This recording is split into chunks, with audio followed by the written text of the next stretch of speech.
de l'homme est terminée avec le chute de l'homme. C'est une dispensation qui n'est pas tellement trop longue.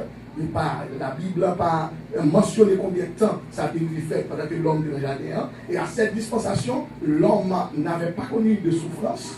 L'homme n'a pas connu ça que de souffrance, comment pour faire manger, etc. Il était capable, pour tout ça qui nous sort de la terre, c'est de lui qu'il était capable de manger. Manger était disponible à eux-mêmes, il était en pile fruits, en pile végétable, l'homme était à l'aise, pas de bien fait crier, pas de bien fait, pas de penser avec la mort, pas de penser à la maladie, et c'était la dispensation capable de dire qui était plus heureuse que l'homme était capable de vivre connaître. Mais à cause de péché qui était entré sur la terre, on Dieu décidé de punir l'homme comme il était averti.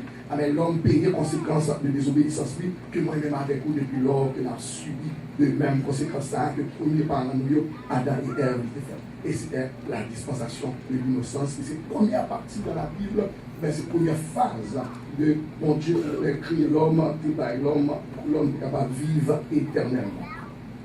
Or, puisque ça, l'homme échoue. Amen. Bon Dieu, avec l'homme qui vient manger l'arbre de la connaissance du bien et du mal, qui pensait qu'il y avait des connaissances, bon Dieu quitte l'homme avec propre conscience. Et c'est ça qui fait la deuxième naissance à la deuxième dispensation que nous appelons dispensation de la conscience. Dispensation de la conscience, durait environ 1800 ans.